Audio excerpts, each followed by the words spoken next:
the doctor steps out of the OR to go find Reese. She basically tells him that they have plasma and platelets coming from another hospital because they've used up everything this hospital has, and that it will be there in 45 minutes by helicopter, but that I wouldn't make it 45 minutes. She just said to Reese, like, it's in God's hands now. There's nothing more that we can do.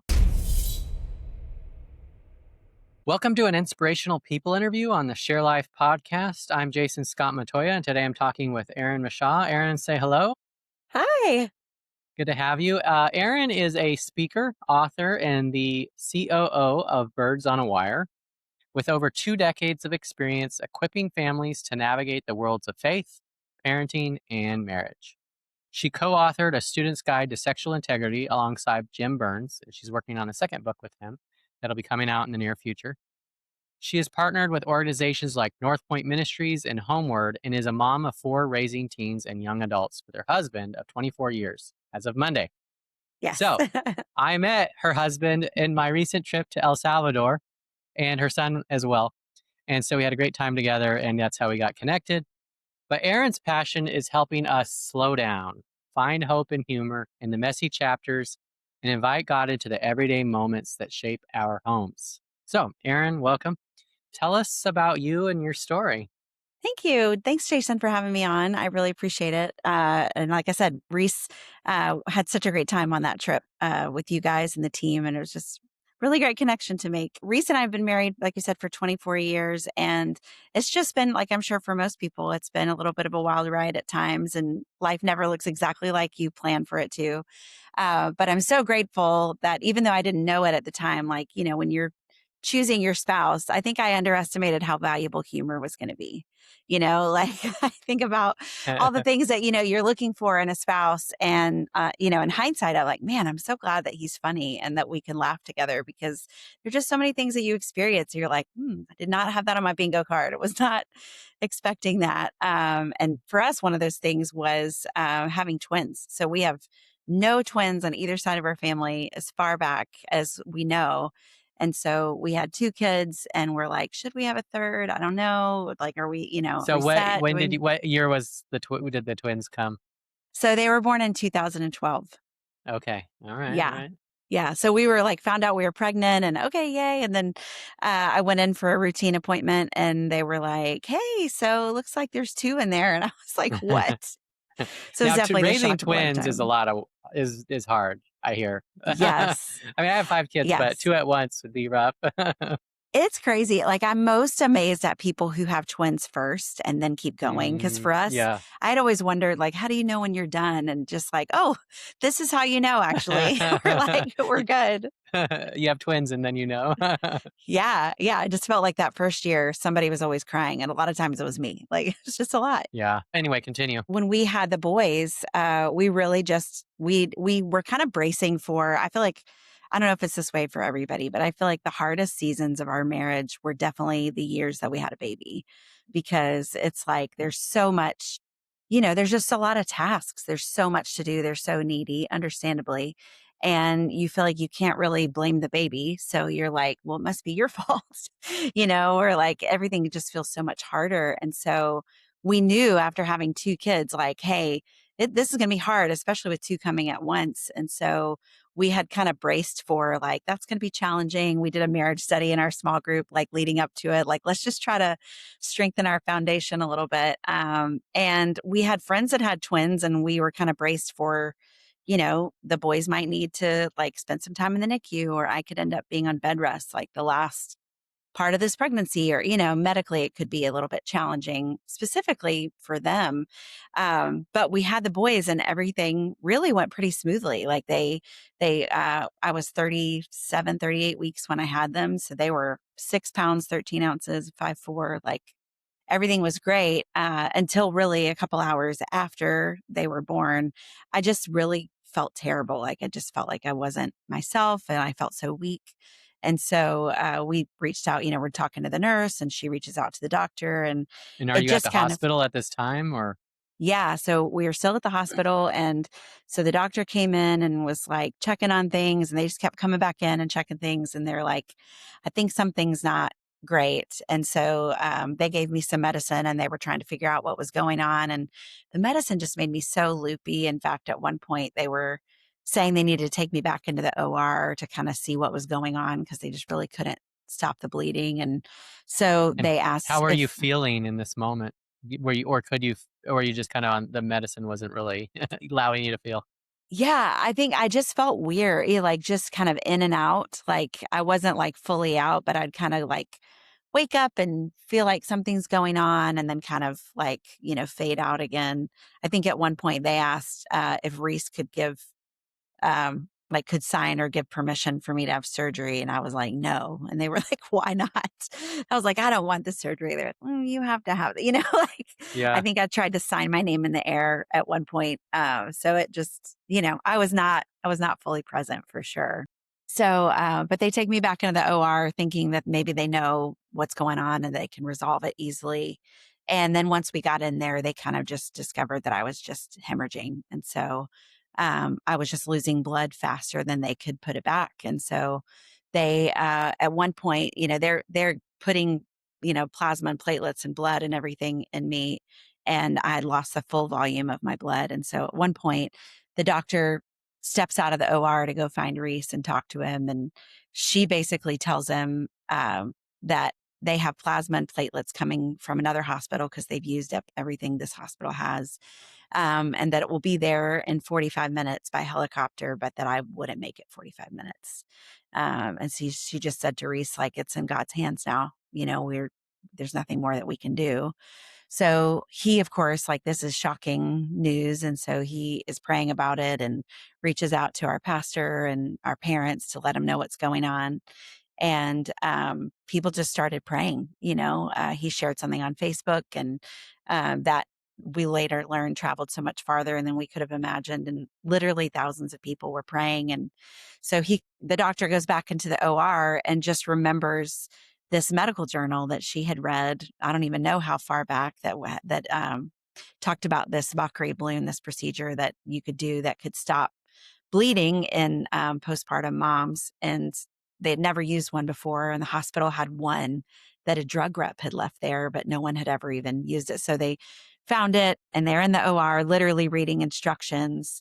They put the balloon in, it stops the bleeding. And it was really just this miraculous, like we just feel like God did this amazing thing through the incredibly capable hands of our medical team. So they stopped the bleeding. And so she goes out and tells Reese, and I wake up completely unaware of everything that had happened because I was unconscious for all of it. And so I wake up and, Reese is telling me that the hospital waiting room is filled with people from our church who are praying, and that my parents and all my siblings are on their way from Georgia and New York and Alabama and everywhere. And I'm just like, what happened? What's going on? So There's a party it, going on. What's this yeah, about? yeah. So it's just like, this is crazy. And so he comes to stay. I'm in the ICU, so I can't be with the babies at that point.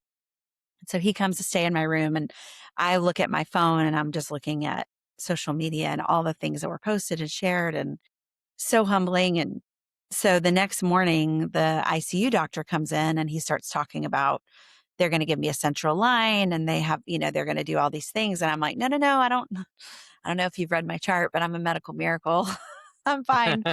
And he was just like, hey, I know that you look good and you feel good, but you're not good. So I had developed through the night this condition called DIC, which people nickname death is coming, because when people get this DIC, it's basically your body's used all of its clotting agents and all of its resources. And when you get DIC, most people die from it because they don't know they don't know what's happening. The medical team doesn't know what's happening until it's too It's too late. late. And so thankfully, I had a doctor who had stayed up all night running tests and just felt like something wasn't quite right. So she caught it. But what they said is, we've given you all that we can do, and your body will either kick in and start making the things that it needs to make and do what it needs to do, and you'll get better. Or in a few hours, your organs are going to start shutting down and you're going to die. And that was, whereas the whole experience through the night was like this horrible thing for Reese to walk through, but I was, you know, completely unaware. Unaware. But to wake up and then to now feel like, hey, either I'm going to get better or I'm going to die in a matter of hours was just like, it's big news, like, and especially because I had lost my mom when I was 3. So, my dad was a pastor. And when I was 3, my mom was 32. And I had a 9-year-old sister, a 6-year-old brother, me, and then a younger brother. And there were just so many similarities in the story. So I was 32 and just had our third and fourth babies, and my husband is in ministry. And I just, it felt like such a parallel between the story that I experienced as a kid of losing my mom. And so I think in the reflection of that experience, I knew that I could be okay, that I was okay after losing my mom. And of course, like, I didn't want to leave my kids. I wanted to get to parent them and to get to see them and to continue my life. But in that moment, it was just this clarity that I feel like God gave both of us, that, of course, I want to be here and parent my kids. But at the end of the day, what my kids need most isn't me. What they need most is Jesus. And I had seen God work in our family's life and provide for us and be present with us through all kinds of hard things. And so I just feel like I had clarity and peace in that moment that I don't know that I have today. Like, I think God gives us like what we need when we need it. And so we just prayed and talked about it. And we're like, okay, we're just going to trust God with this outcome. There's nothing we can do, anyways. And so within a few hours, they were doing blood work, and, they came back and they said, hey, your body is kicking in and doing what it's supposed to do and making the things it's supposed to make. And so we had the boys on a Tuesday, or we had the boys on a Wednesday, and they had basically like, this is Thursday that this happens. They transferred me to another hospital because once the DIC was cleared, we still had this balloon inside of me that needed to come out. And so they transferred us to a bigger hospital, and the balloon came out, and everything was remarkably anticlimactic at that point. And I was able to go home by Saturday. So just Yeah. crazy to think, like, on Tuesday, it's like you might die. Wednesday, it's like you might die. And then Saturday, it's like, okay, go home and parent those children. But I feel like it's just one of those things, like the Apostle Paul talks about in Philippians 4, I think 11 through 13. He talks about, it's the verse where he says, I've learned the secret to being content, whether I'm well fed or hungry in any circumstance. And he goes on to say, I can do all things through Christ who gives me strength. And I think, we use that verse sometimes, as a, like, I can win this football game, or I can make the cheerleading team, or, whatever the thing is. But Paul's writing it from prison. Like, he's been stoned and attacked, and everybody wants to kill him. And he's sitting in prison, and he's writing that he can be content, and he's learned the secret. And I think it's that, like, that secret is that God is with us in our most devastating moments, in the moments when we don't know what's going to happen, or when we could be completely wrapped up in fear. I do think that God leans in a way that is so unique and so powerful. And, I have, as I'm sure you have too, heard countless stories of people who walk through unimaginable things, and yet they experience a nearness to God in those moments. And that was our story, and our experience was that, like, even in the scariest moment on the scariest day, we had peace. Like, we were so confident that we could trust God with the outcome, even if it meant I didn't survive, because I had lived that with losing my mom, that no matter what happened, we really could trust God no matter what. Yeah. Now, how did your mom pass away? So Was it she related? had no, she had cancer. She had Okay. a tumor at the base of her esophagus, and first started experiencing symptoms when she was pregnant with my younger brother. And so she really didn't want them to do anything to jeopardize that pregnancy. And so after he was born, they did a surgery and discovered that it had really just spread, and she didn't have a lot of time. So I think it was about 5 months from when she was diagnosed till when she passed away. It was pretty quick. Okay. Wow. So while you're going through this experience, are any of the emotions hitting you at this throughout this, or do they not come until later? I think a lot of them didn't come until later, Yeah. so in the moment, you're just like, okay, what's the next thing we have to do? What's the next decision we have to make? Or, we felt an awareness that people were watching and walking through the story with us, and felt a lot of, hey, either our faith is real or it isn't, like, this is a moment of, like, either we really do trust God with our lives or it's been a sham all along, you know, Yeah. and we really felt like, no, we really do. And we believe that we can, trust him to be good in this, whatever that looks like. So, but yeah, for sure, when we got home from the hospital, I mean, I think that night we got in bed and just held each other and cried. I mean, it had been so like what a whirlwind and roller coaster experience. Um, and we didn't know, how it would turn out, but there was a lot of emotion on the other side of it for sure. Yeah. Now, talk to us some more about that idea, because this is one of the things I saw that you posted on Facebook too. Is and the idea of God being with us in tragedy, as opposed to stopping the tragedy altogether. Hmm. And I think about a couple things when Jesus is being arrested and eventually Hmm. crucified. God doesn't stop that from happening, Yeah. but he also turns to Peter at the beginning of that, and he says, "Satan wants you, and I'm going to pray that you sustain whatever's coming." So Yeah. Jesus doesn't say, I'm gonna protect you so that it doesn't get you." Hmm. He just Yeah. says, "I'm gonna pray that you hold true to it." That's Yeah. a kind of a scary thing to hear. Yeah. So talk to us about that dynamic. Yeah, I mean, I think it's like it's so much easier in hindsight, like Mhm. there's so many things like even losing my mom. I look back and I see so my dad remarried and they had another child. So I have a half sister whom I love, and God has taught us so much. I mean, I got to grow up with a mom even after losing a mom. There's so many things that we walk through that it's like in hindsight, I can look back and see even the situation of like what happened with having the boys. My relationship with God is so much stronger after having experienced his nearness in that moment. There's so many ways that God uses our hardships and struggles and difficulties to draw us to him or to show the world his strength in those moments.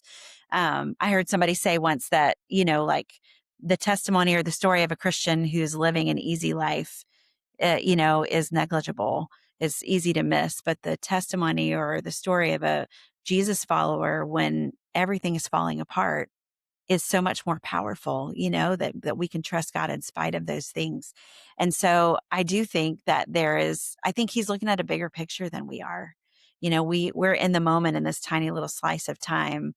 And it's easy to feel like, what are you like? There could be no purpose to this. Why would you allow this to happen? Or why would you not fix this or, overcome it? And a lot of times on the back end, in hindsight, we can look back and see, wow, if this hadn't happened, that wouldn't have happened. If this, hadn't happened, that wouldn't have Mhm. happened. And, one thing was that the doctors that we had when we had the boys, we loved both of those doctors, but had really not ever, it didn't seem like there was a big faith component, for them in their lives at the time. And we felt like, and they shared with us later that walking through that process with us really like was a game changer for them as well. And we've heard so many stories of other people who walked along with us or followed that story and felt like God really used it to grow and challenge their faith. And so I just think, we just see a tiny little piece of the puzzle and God is looking at this big picture of the story that he's writing for the whole world and the way that he's redeeming the world. And so I think that's where it's like we have to trust that it's not going to be wasted, the thing that we're going Yeah. through, that he's really going to use it. Yeah. So what would you tell someone that's like they're in the middle of that situation? Um, it doesn't feel like what you're talking about. What do you tell Mhm. them? Yeah. I mean, I just say that the end of the story isn't written yet. That like, I think people who are going through something hard need to feel seen. And sometimes I think we got to sit with them in the pit and not just like, hey, it's going to be okay. Everything is going to be all right. Or try to tie a bow on it. But to just sit with them in the pain and the suffering and to say, yeah, this sucks. This is really terrible. I'm so sorry that this is happening. But also, we have an opportunity in those moments to be the hands and feet of Jesus for others, to make people feel seen, to care for them, to support them. There are a lot of ways that we can show up for people in tangible ways that remind them that God loves them and that he sees them. But I think I would just say, like, the end of the story isn't written yet, and that you're seeing this piece of it, but that God is going to use it, and that he's going to grow them and use that in a way that would be really powerful. Yeah. And so talk to us about the idea of letting go of the outcome, because You're talking about if your faith is not based on whether you get what you want in terms of like you Mhm. live or die, or whatever the situation might be for someone else. But your faith is regardless of which outcome ends up happening, right? So talk to us about that. Yeah. Well, I think it's interesting. I don't know if you've listened to much of or read much from Steve Cuss, but I one haven't. of the things he wrote this book, Managing Leadership Anxiety. It's Okay. really incredible. But one of the things he talks about, he started his life or career in ministry as a chaplain in a Okay. hospital, and so of course that brings you into all kinds of crazy situations. But he just talks about like understanding the differentiation of like what is mine to carry, what is someone else's to carry, and what is God's to carry. And, in that situation, it was like there are things that we can carry, and in any situation, there are parts that I can own. With parenting my kids, for example, like I have an investment to make, I have a responsibility. And so I'm responsible for that, but I'm really not responsible for the outcome because I can't control the outcome. That's God's to carry, and I can't be responsible for other people's feelings about what I'm doing or what the outcome is because that's theirs to carry. What's mine to Yeah. carry is like the decisions that we make, the things that we do, and then really we have to trust the rest of that, the outcome to God. And I think I have the benefit of having experienced something that was not an outcome. Obviously, I would not have chosen to lose my mom, at 3. My dad wouldn't have chosen to lose his wife. And like, but in hindsight, I can look back and see so many ways that God was working and that he was providing and that he was present with us. And so in that sense, like I can trust him with the outcome. I've seen him, be trustworthy with the outcome before. And so I can trust that whatever I'm going through now, that he'll be faithful in that scenario too. Yeah, I think in some ways, how we conceptualize God as either someone who's good and trustworthy or someone who's not, Mhm. Yeah. kind of it shapes everything else, right? Yeah.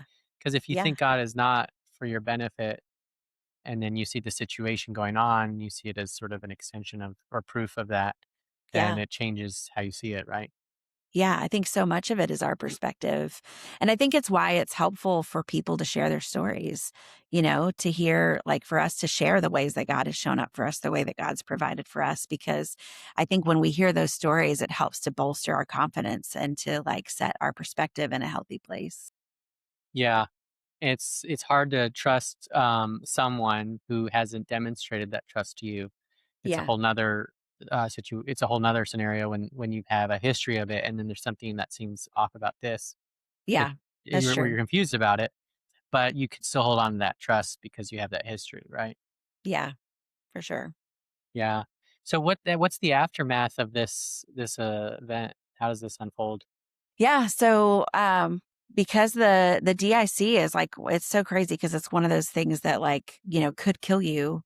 But once it's resolved, it's resolved. So I don't have any recurring like blood issues as a result of that. So it was kind of crazy to go through this whole experience and then like, okay, you're good. We went home and it was interesting because we had been braced for like, hey, having a baby or 2 babies in this case is going to be a real stressor on our marriage and relationship and all the things. But I think that we just had so much gratitude for the fact Yeah. that, that we were both there to do it, that that carried us for a long time. And Yeah. it was an exhausting season for sure, to have 4 kids, age 5 and under. But I think we really were like that season was so marked by like, okay, I'll take it. Like, it could have Yeah. been so much worse.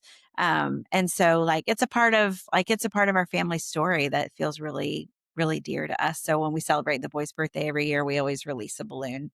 Just Yeah. as a like, we're going to pray together and remember like what God did and the way that he showed up in such a powerful way for our family. And so we try to do that and just try to remember, and to keep those things like it's one of many, many stories of God's goodness to us over the years. But I feel like it's one we want to hang on to.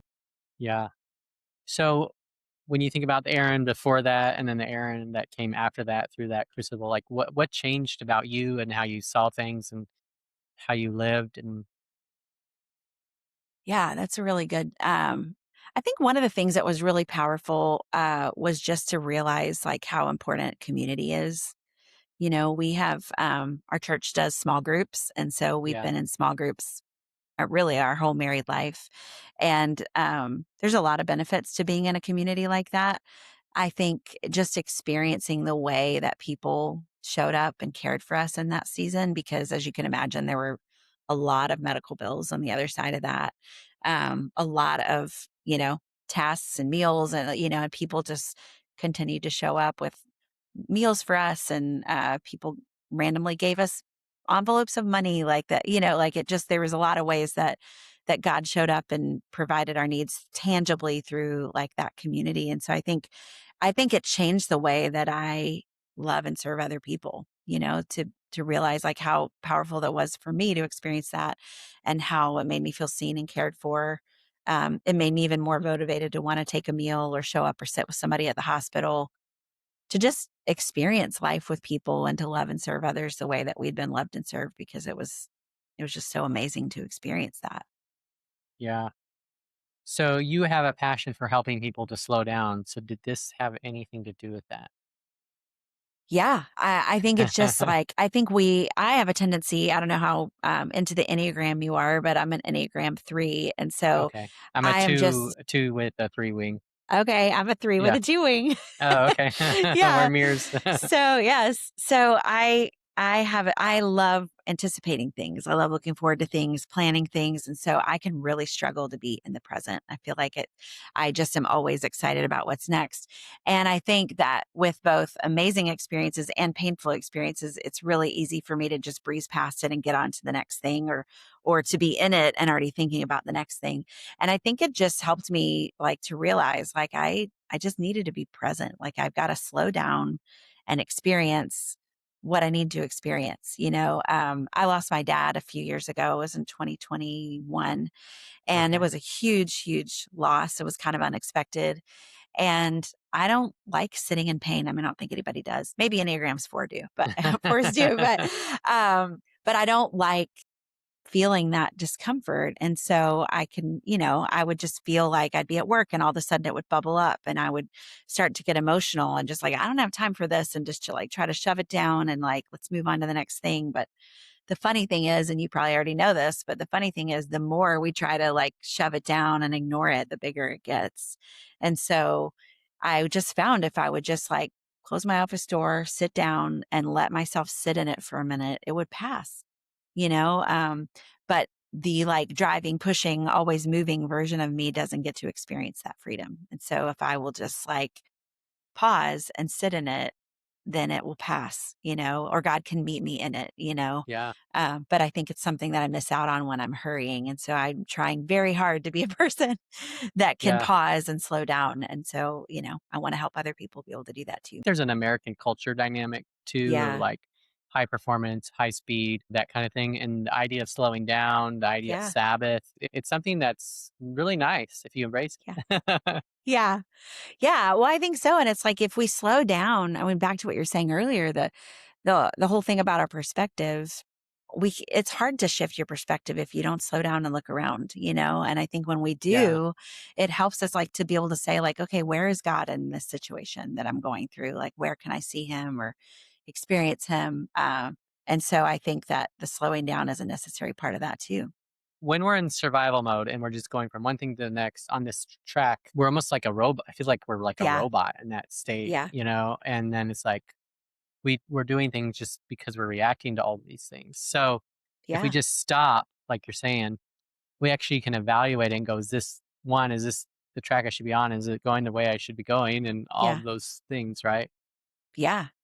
Absolutely. It's just so easy to get, especially like, I mean, in parenting, but work and other things, it's like you can get so in the weeds that you forget where you're headed, that you're just like making every decision in a right now in this moment, not thinking about like, what's my trajectory? Like, where am I supposed to be or where do I want to be headed? Where do I Yeah. want to arrive in 10 years? But we can get so caught up in the weeds of all the things that are happening that we can Yeah. kind of forget that Yeah. we're on a train that's moving. Yeah. It's there's a new movie that came out called The Odyssey. Yeah. And if you've seen it, the this idea of like he leaves home and then he goes on this long journey of not going home. Yeah. That's really Yeah. it's one thing after the next, right? And Yeah. dealing with that trauma that he experienced throughout that journey. So you came from this background, your story, and then you shifted, and now you're actually helping moms and families. So talk to us about the transition from that point to there, and how that unfolded. Yeah. So at the time that we had the boys and everything, I was a children's ministry director at a church in Florida. And so we were there for about 13 years. And then we moved to the Atlanta area to be a little closer to family. Both of our dads were just having some health issues. And so we moved to the Atlanta area in 2018. And then I worked in student ministry for a little bit. But really, my heartbeat has always been in partnering with parents. I feel like I had great parents, not perfect. Nobody has perfect parents, but I had great parents who did a great job of just investing in us and building a relationship with us and helping us build a foundation of faith. And so that's just always been the thing that I love most. And so as a children's ministry director, I would always be trying to get all the things done that I needed to for Sunday so I could have some time to like create something that would be helpful to parents. Because really, like parents have more hours, more influence with kids than even the church does. And so, I eventually got to step into a role at North Point Community Church, which was like parent engagement and parent strategy. And so just creating resources to be able to partner with parents. And then just in 2025, I came on staff with Birds on a Wire Moms, which is a ministry that exists to equip and encourage moms to grow in their faith and parent with confidence. And so it's just been like this kind of steady journey of God just opening doors, I feel like, for me to be able to get to do the thing that I feel like he made me to do. But Birds on a Wire is an amazing ministry. It's a nonprofit. We're based out of the Atlanta area, but we have a weekly podcast called Wire Talk, where we do listener questions and we interview experts. We just talk about how to show up in each season of mothering, whether it's potty training toddlers or teaching teenagers to drive or launching college students or navigating the school year with your elementary schooler. We just want to talk about how can we experience God in each of those seasons of mothering. And then we also we've got some Bible studies that can be done as individuals or as a group. And then we've written some devotionals and other resources. And then Karen Stubbs, who started our ministry 15 years ago, travels and speaks, as do I. And so we just really want to show up and support moms however we can. Yeah. So you're the COO. So what is your role there? My role is to just kind of keep the ball moving, I think, Make sure So everything's like, running. yeah, yeah. So I get to lead our team. We have amazing staff and contractors that help us accomplish this goal. And so I get to lead that team and help write curriculum and content and plan events. We're doing a grandmother's event later this month, and we've got our annual conference is coming up next month. So it's just a lot of like planning, but then also like getting in the weeds of budgeting and fundraising and just, all the things. But it's a lot of fun. I'm really enjoying it. Yeah. So what does it mean for you when you think about working smarter? I think working smarter is just like finding people who are great at the things that you're not, like, and not needing to be an expert at everything, but to be able to recognize like what's my highest and best use, like what's the very best parts of me that Birds on a Wire needs to succeed, and then what am I not good at, and who around me is good at it, and how can I just like encourage, equip, trust, and like enable them to be able to do the thing that God made them to do. I think it makes us stronger as a team. Yeah. Is that something that that comes to you naturally, or has it been a struggle to get to that place? It has been a struggle to get to that place. I don't know if it's the like, to talk about the Enneagram again, but I feel like I'm like, I could do that. Yeah, I could figure that out. I could, but my like manufactured version of something is not going to be as good as someone else's natural gifting. So Yeah. like I want to work hard to do the best that I can do, but it is I feel like something I have to constantly remind myself that like there are people around me who are good at those things and who like doing those things. And so I'm getting in the way. Our ministry suffers, they suffer, I suffer when I try to do it all. And I can't do it Yeah. all. So, but that's Yeah. a constant thing I have to remind myself of. Yeah, yeah.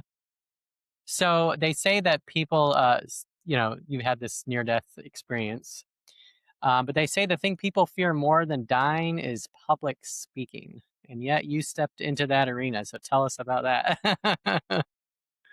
I really enjoy it. I feel like I might say, And Reese, my husband, you know him, is different. He loves the prep. He loves like speaking, but he also loves the like preparing a talk. And I hate the prep. I hate it Oh, so okay. much. But I do have a long history of winging it, which would prove to me that I do need the prep. Yeah. So I feel like, but when I've done the prep and I know where I'm headed and transitions and all the things, then I feel like I get to experience the joy of getting up and sharing it and communicating it with confidence and not like, oh, I should have prepared more. Not all those feelings that I felt before when I would, just like have a post-it note with a couple thoughts and then just kind of go Yeah. for it. So, but I enjoy it. I enjoy like taking ideas and concepts that might be difficult to understand and presenting them in a new way or helping to just meet people where they are and give them a new Yeah. way to think about something. Yeah. And so that kind of ties into the idea of mentoring, and really you guys are, as an organization, you're helping mentoring women.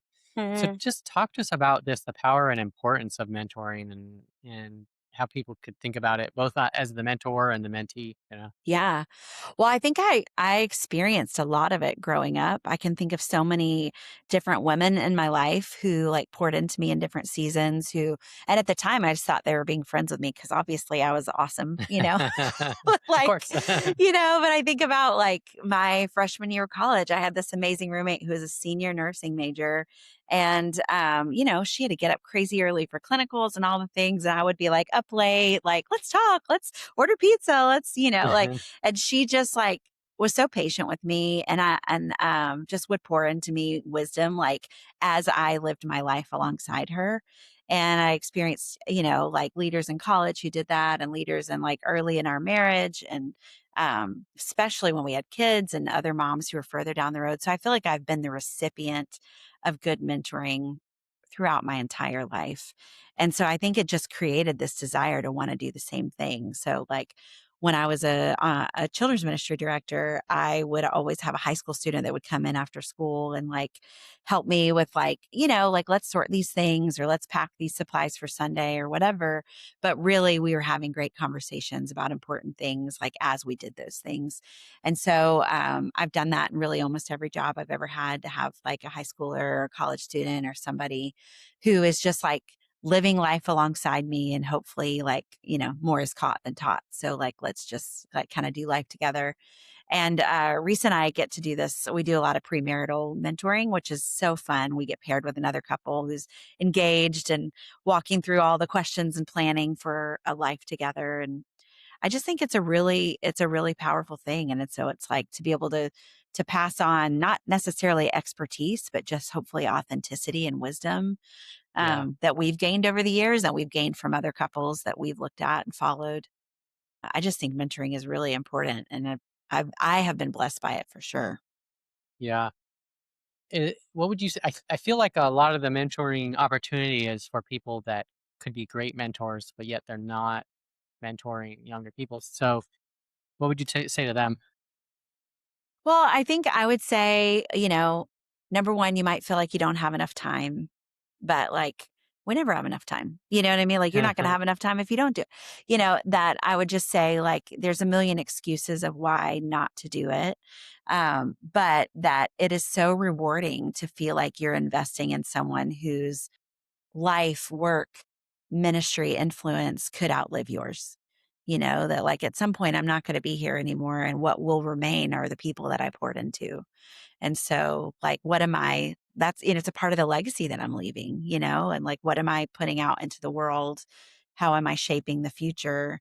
And I get to do that through the people that I'm pouring these deposits into. And that is a valuable and rewarding experience. But I can understand if you feel like that nobody poured into you, you might not, see the value of it. But you could also think like, how different would things maybe look for you if somebody had, and you have the opportunity to do that for somebody else. What is a different angle? Like, I don't want to do that. Or, it's like just a desire dynamic. I mean, I think a lot of times our heart follows our actions. Yeah. So I think there's a whole lot of things we could all tell stories about things that we stepped into, things we stepped into where like, my heart wasn't fully in it, but it's like, man, I showed up and I'm glad I did. It's kind of like, people talk about going to the gym and like, oh, I need to go to the Yeah. gym. And I'm really, but then it's like when I show up and I do it, I feel great. I'm glad I Yeah. did, Never you regret know? going to the gym. Yeah. Yeah, for sure. Talk to us about stories. You've shared a lot of stories. You are a storyteller. What fictional or real stories have or narratives shaped you as a person, or resonated with you, Mm. or stuck out with you to you? I mean, I think that Mm. I think stories are so powerful and they're so much more memorable than even just like, the 3 point message with the, alliteration. I grew up in a Yeah. Baptist church, so there's a lot of that. But I think stories make things so much more memorable. In fact, I'm reading this book right now. It's Praying the Scriptures for Your Children. There's Okay. like a I'm reading the Praying the Scriptures for Your Adult Child, and then there's also one for teenagers and for kids. But each chapter starts out with a story that basically like illustrates an idea and presents a need for why we would need to pray for this area of our kids' lives. And I think it's so powerful, and it's why like for the book that Jim and I are writing that comes out next year is called Awkward Conversations: How to Talk with Your Kids About Sex, Gender, and Relationships. And each chapter starts with a story of a like, why is this topic important? Why do I need to have these conversations? I think that stories really give us they give us the why. They give us the like they're compelling, and they hopefully evoke some level of emotion and feeling about why I need to engage in this, why I need to be a mentor, why I need to, volunteer and do this thing, why I need to manage my money better, why I need to be a better leader. I think stories help us to get there way faster than a well-crafted argument. Yeah. Are there any movies or books that the stories really impacted you, or Yes, favorites? I'm not great at I feel like I see movies and immediately forget them. I remember that I Oh, okay. loved it, but I don't remember why. Yeah, yeah. you know? No, there's something that's iconic, but it doesn't. It's hard to put into words. Yeah. I mean, I Yeah, loved like I've read all of the Harry Potter books, yeah. and I love that. Like I love those books. I feel like What is I it about that really story that resonated with you? I think it's just the like well there are a lot of great quotes in that book, but like I just think all this kid who like feels like he's been forgotten and abandoned and has this path and ability to like he shows up over and over as a good friend who chooses integrity, and how like in the end like the good conquers evil, and it's really about like like love like is really what makes the difference, and Yeah, not self-seeking arrogance, like all the all the things that you see in the evil character Voldemort. Like he thinks that he can overpower, but it's really like the goodness in Harry yeah, that really just like kind of makes the difference. So I love those stories. And I love Mean Girls. I love the story of Mean Girls. That movie is one of my favorite movies just because it does like paint such an accurate picture of like what's inside of us, like when we feel competitive or we feel jealous or we feel like all these things that are kind of like yucky inside of us, but how like we have to give ourselves and the people around us grace. We have to meet people where they are, and and that being kind and being ourselves really can make a difference. yeah. Talk to us more about that grace thing. What if someone's feeling what you're talking about, but they don't have that grace right now, either I from think others or from themselves? I think that I do think we live in this world where like I think we're lied to, like that we can do it all, that I can crush it at work and be amazing at home and still have me time and still have like all the things, like there's all the I can have it all, I can do it all. And the truth is I can't. Like we all have a limited capacity, and we're going to have to fail somewhere. Like we're going to fail from time to time, and then also like there are going to be areas if I'm giving 100% at work, I'm not giving 100% at home. And so I think we have to we have to give ourselves permission to fail, and we have to choose what matters the most. I think we have to give ourselves grace, and to, like if I can't be good at everything, what are the big rocks? What are the things that are the most important for me to be good at? What are the things that are most important for me to show up as? And then to recognize that everybody else, there's a whole story beneath the surface that we don't see. And even if it's like you have this interaction with someone where they're rude or they're, like ugly to you or they cut you off in traffic, or like, I just think we have to give the most generous explanation that we can when we don't know there's a gap between what I'm experiencing and what I know or what I believe. And like, we have to put a generous explanation there because I don't know if that person just got word that her husband coded on the table at the hospital and now she's just trying to get there as fast as she can. Like I feel like we've all had times that we need the grace and kindness of other people. And so like I don't have to know all the answers. I can just assume that there's a reason and it costs me nothing, to be kind.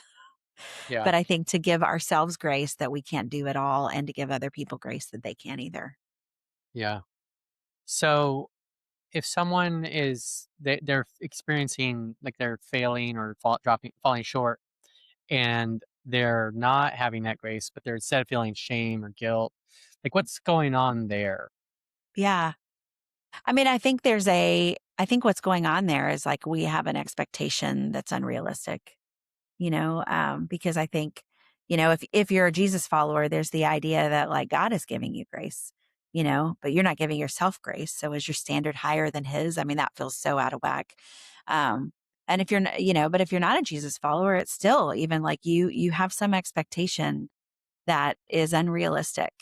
And so I think you have to like, I'm a big person. I love the idea of just like let me just empty my brain right now and just write it all down on a list, Yeah. and then like there's this there's this quadrant thing that I've learned years and years ago where you basically sort everything into these four categories, which is what has high impact and is easy to change, what has high impact and is difficult to change, what has low impact and is easy to change, and low impact and difficult to change. And if I put things into those four categories, 9 times out of 10, I'm going to realize that I'm spinning my wheels and spending energy on things that I have low ability to change. So, Yeah. like, if I can refocus and say, okay, what are the things high and low impact that I have the ability to change? If I'll spend my effort and energy there, then I'm going to make progress. It's going to give me some relief. But most of the time, like, I'm just ruminating on something that I have no ability to change, Yeah. anyways, Yeah. Is some of that failure to accept it and to grieve the loss? I think some of it is just lack of awareness. I'll just have this general feeling of anxiousness because, I feel overwhelmed or all these things are going on. But if I don't stop to say like, okay, can I do anything about that? No. Okay. Yeah. Well, I got to let that go. So I think some of it's awareness, but then I think in some situations there is some grief of like, I wish I could change that. It feels really, really important, but I'm powerless to change that, or Yeah. it's not mine to carry, it's God's to carry or it's somebody else's to carry. And that can be really hard to admit. Yeah. Yeah. So on that note, like when you think about systems in ways of operating, like how does that play a role in all of this? I mean, I think systems, I think routines also, like just like what's the regular rhythm of how I'm checking in with my heart. I feel like I can easily just go throughout my life and things are kind of bubbling and then they just like begin to bubble up and like all of a Yeah. sudden I'm like, "Oh, I got to sit down and like sort through all these things I'm feeling. Wouldn't it be great if I just had a regular routine of doing that?" Hmm. Yeah. And so I'm trying to build those routines in. I'm not an ace at it yet. So Yeah. um Real time, getting it out in real time versus turning it yes. into this big thing. Yeah. Yeah, but I think there's a preventative work that we do when we do have regular check-ins, whether that's like a quiet time every day or a like weekly check-in where you're just going to sit down and, journal or think through what's on your plate. I do think I do some of that when I'm mapping out my calendar for the week of like, what do Yeah. I have going on? How am I feeling about each of these things? Is there anything I feel like I'm behind on or overwhelmed by? Well, why am I feeling that way? Like, I think there's some steps there that can happen, but I do think that there's a great preventative work when we take the time to do it rather than a reactionary work of like, oh gosh, I gotta like, Yeah. figure out what's going on. Yeah. So in your organization, Birds on a Wire, you're talking with a lot of moms. I'm curious, are you talking to 'em, across ages, and are there any trends you're seeing that are maybe cultural trends or maybe the younger generation trends with the younger generations? Are there things you're seeing that are Yeah. unique to them, and what are those things? What are those challenges? Yeah, absolutely. So we create resources for really all stages of moms. So from like newborn to like parenting adult kids and grandmothering, because you really never stop being a mom. It just Yeah. looks a lot different in some of the stages. But there's a lot of things that I think we're seeing in the younger, like newer generation of moms that are really interesting. I think these moms are very attentive and they really want to get it right, which is amazing. I think there's never been maybe more attention or resources on how to be a great mom, which is awesome. But I think they can also like that belief that they can do it all or that they have to do it all. And quite honestly, if they're pulling it off in any way, shape, or form, the world just pats them on the back and is like, keep going, And so I think that there's a level of exhaustion in those moms that I think is hitting new levels. I also think there has been a shift in we grew up, or I grew up, I'm assuming we're close to the same age, but, in the 41. generation of like, oh, okay, 47. So a little, I'm way wiser than you. Just Yeah. kidding. I have some lessons to learn still. Right. Yeah. But we grew up in the generation of like latchkey kids and like, we had a lot of unsupervised time. I could ride my bike down to the gas station and buy a Coke and a, Milky Way bar or whatever. And it feels like that is not as much true anymore of this generation of parenting. Like we have eyes and ears on our kids all the time. Jonathan Haidt has done some great work in that space of like how smartphones and everything have influenced that. But I do think that a lot of moms today feel like they have to be present for everything. They can't miss a single practice, a single game, a single recital, a single, rehearsal or performance, or, we feel like, especially this younger generation of moms feels like good parenting is being present 24/7. And it's interesting that experts would disagree in that, like David Thomas and Sissy Goff, who've written a lot of great parenting books, talk a lot about how it's eliminating resourcefulness in our kids when we are always showing up to provide everything that they need or to move obstacles out of the way. We are valuing protection over preparation, and our job ultimately as parents is to prepare our kids to be adults one day. And Yeah. so when we remove all the hardship, then we're eliminating their ability to grow in resilience and resourcefulness. So I think that's one shift. And it feels like a pendulum swing, right? From like, Yeah. hey, when I was a kid, I feel like I needed all these things and didn't get them. So I'm going to always be present. And I think it feels like good parenting when you're doing it. It feels like it's motivated by a desire to get it right and be what our kids need. But I think we need to find a little more balance, in terms of giving them some autonomy and letting them fall down, letting them fall down and scrape their knee or mess up or fail an assignment, because they're going to grow on the other side of that. And then the other thing that I think we're seeing that is another interesting dynamic is estrangement between adult kids and their parents feels like it's at an all-time high, and especially when grandkids enter the picture. So we did a focus group for grandmothers where we met with them to like, what is it that you need or what would be helpful in this season? And, there's just a wide gamut of experience. So you have some grandmothers who are being invited into everything and they're babysitting all the time or whatever, all the way to, hey, you can't contact our kids or us without permission. You can't, we don't want you to be around the grandkids, or to just have a lot of, it feels like a misunderstanding of boundaries in some cases. I mean, there are definitely times when you need to have a firm boundary because there's a really unhealthy dynamic. But it does feel like this generation can be quick to build a wall and say, like, nope, this is my family and you don't have access to us. And I think in most, not all, in most cases, we just need to have conversations, rather than like sending over a contract or kind of shutting things down, to like, hey, like, let's just have the hard conversation of like, what's the boundary I want to have and how can I communicate it in a way that is loving but firm. So those are just the things that we're seeing that are Yeah. interesting in this Where do you new think group that's of coming moms. from? It's just the way they're able to cope, so that's they shut it down instead of Yeah. dealing with it? I don't know exactly where it's coming from. I think, I have some theories. I mean, I think that um that that this generation of moms can struggle to have hard conversations. Like a lot of times this generation is the first generations to grow up with smartphones. And so I do think our tendency is to shoot a text message over, or to like, send an email or communicate via social media rather than being face to face, eyeball to eyeball, like let's have a hard conversation. I just think there's skills, and especially like when COVID it happened and the world shut down. I mean, my own kids, it was like, it set them behind a little bit socially because they just weren't having those in-person interactions. And so I think some of it is like a fear. And we have this, I do think cancel culture has a lot to do with it too, is that, when somebody says or does something that we don't like, it's very easy to just like, okay, I'm just going to cancel that person versus like, why might they feel that way? Or, it's really like filling in the gap with a generous explanation of like, how can we talk about what's going on rather than just like a quick, firm, like, I'm done. Yeah. But to cut it off, you kind of said earlier, like we follow our heart's desires in a way, So Yeah. um, you have the conversation if you want to maintain the relationship or keep Yeah. it going. You want to have the you may not like enjoy the hard Yeah. conversation, but you at least would want to try and figure it out. But if Yeah. you don't want to, then you cut it off, right? So Hmm.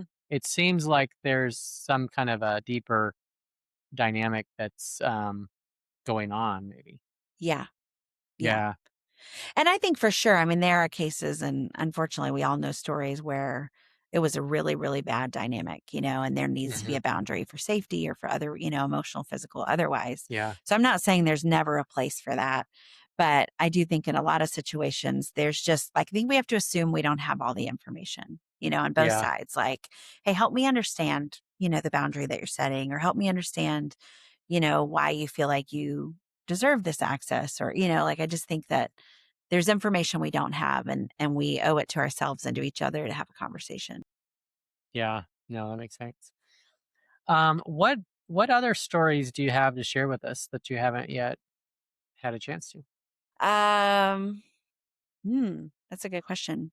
So, we a few years ago, it's interesting. I went through the whole experience of having the boys and felt like God showed up in this amazing way, and how, like it strengthened my trust and my relationship with him. And then in 2020, it was the end of 2020, beginning of 2021, I got diagnosed with a brain tumor.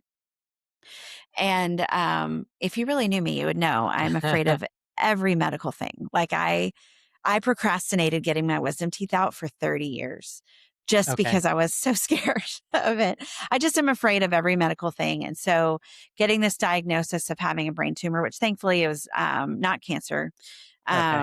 and so it wasn't going to require chemo or anything like that, but it did mean I would have to have brain surgery, and that this particular brain surgery would mean that I was going to lose.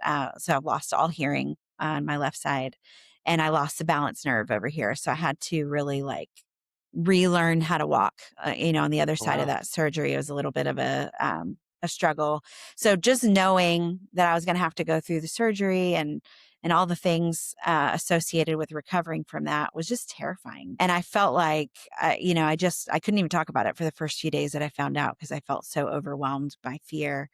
And so I reached out to my counselor. I have a great counselor. I have graduated like 4 times and then like gone back again, when something pops up. But I reached out to my counselor and I really went into that with like, okay, I need to figure out why I have all this fear about medical things so that I can conquer this fear and move on with my life and get through this experience. And you probably won't be surprised by this, but that is not actually the goal, is to, to conquer fear. I realized through that process how like really the goal is to trust God in spite of the fear, but I felt like, typical Enneagram 3, like I have to conquer this. Like I can achieve my Okay. way Yeah.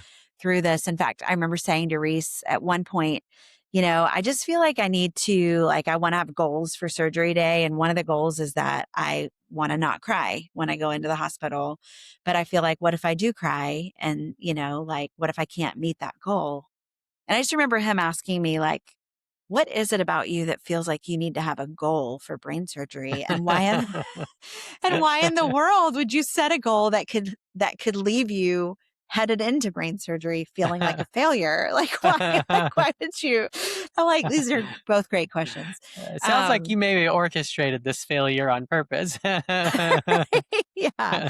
Yeah. So like, but I had so much fear around it. And I feel like through that journey with my counselor, I really just realized like what I need to do is I have to be able to like recognize that we can hold fear and trust at the same time.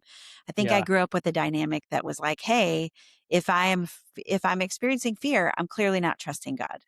And if I'm trusting God, I'm not going to have any fear. And I don't know if anybody ever said that to me or if it was my own like kind of interpretation of yeah. what my life was supposed to look like, but to accept the idea that God made us complicated enough that we can hold both fear and trust together, and that we can that he's not mad at us when we feel Mm, afraid, that he yeah. isn't like, man, what's wrong with you? Get it together.